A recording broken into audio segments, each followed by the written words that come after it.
Hey, this is Kristin Shaw with Airport Improvement Magazine, and I'm here with Darrell Brantley today with Park Assist. How are you, Darrell? I'm doing great, Kristin. It's great to see you. Nice to see you too, virtually, since there are no shows, we can interact this year. So let's talk a little bit about what we know so far. I know you're seeing what airports are doing, and you're seeing how they're adapting to all of these changes due to the pandemic. What are you seeing out there in terms of parking and more? Well, the good news is following a really bad April, airports are starting to see people fly again. So that's great news. They still don't expect to get back to their pre-COVID passenger traffic levels for some time. But my belief is once we have a vaccine that's released, you're going to see a sharper increase in passenger traffic. And what we see now with airports is that they have consolidated their parking operations. You know, these airports that have had 2 or 3 or more parking garages, they've tried to, close their remote lots so they aren't requiring passengers to get on shuttle buses so that passengers can drive right to the garage, and they limit their parking operation to 1 garage and they take their flight out. Is it changing the way airports are allocating staff in parking and the way they're moving people around? The key points now that airports are looking at are, you've heard, I'm sure, the touchless, contactless type of parking. So they really would like the passenger to feel comfortable on their journey to the airport to pull into the garage with an automated type of entry, an automated type of exit, and then the passenger is a lot more comfortable with that. It really has the customer feeling more secure, and the airport gets an automated entry and exit out of their facility. Yeah, and talking about the customers, the passengers, and their comfort level, we've talked a lot in the past about TNCs, Lyft, Uber, and how people were using those a lot, and airports were adapting to use of that. What's going to happen now, do you think?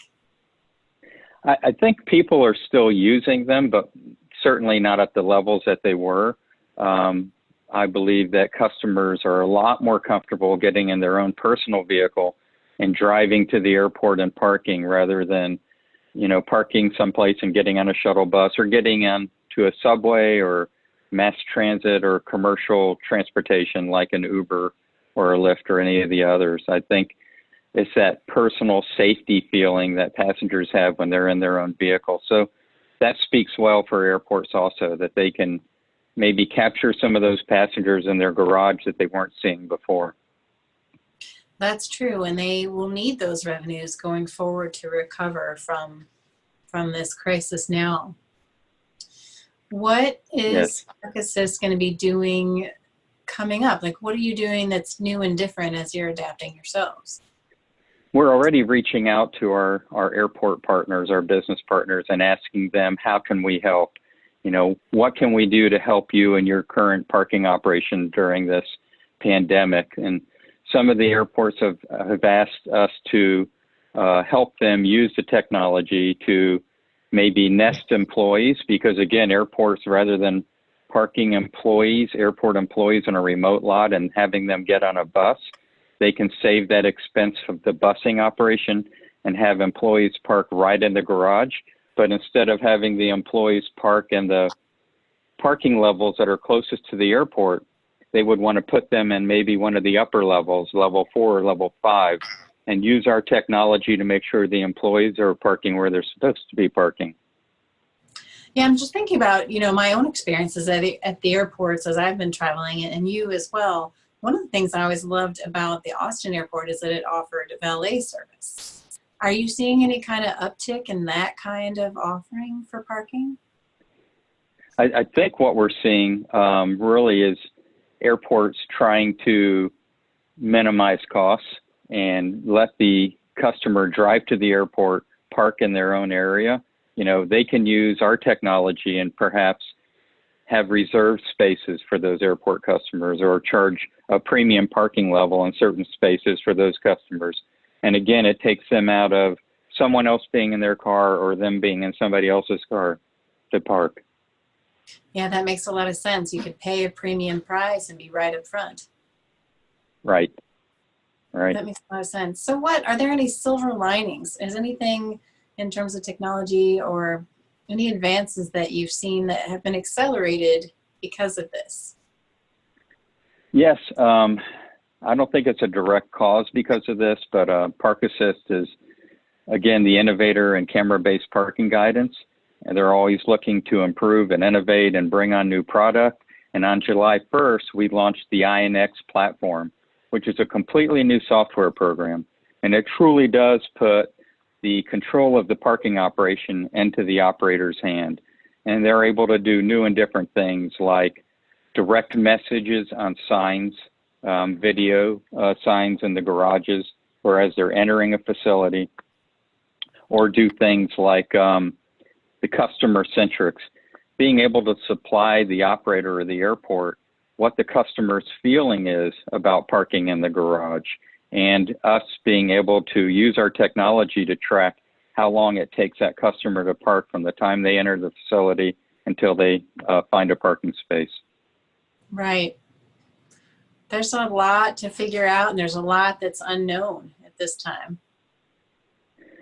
Yes, there is. And this new platform allows us to do a lot of integrations. You know, there's a lot of other software programs and applications that are out there at airports. Virtually 80% of airports business is now related to some type of software programming. And with this new INX platform, we're able to integrate with whatever the airport needs integration with to really expand the ability of the system and really leverage revenue, decrease costs, and improve the customer experience. And is that a software that any size airport could use? Yes, it is. We've deployed our system in smaller airports and medium-sized airports and large airports. So any airport that's out there, and of course, you know, the market for Park Assist involves more than airports. We're in universities and hospitals and high-end retail parking garages. But, you know, my focus is just airports. I'm an airport guy. Right, you're the airport guy. Well, how about, do you have any other words of encouragement for the airport community when it comes to parking in the future? You know, this is my 47th year in the airport industry. So I've been in aviation 47 years now. I'm just starting my 47th year. Just so as soon as you were born. Yeah, I have not only a lot of friends out there, but people are as close as family members to me. So my heart goes out to each and every person that's dealing with this, and hoping that we rebound and, you know, we're all back where we were before this pandemic sooner rather than later. Me too. I agree. Thank you so much for spending time with us today. Darrell Brantley with Park Assist. We appreciate your time. Hey, thank you for reaching out, Kristin. It's always great to see you. I look forward to seeing you at the next conference when we're able to do that again. Sooner or later. Thank you, Darrell.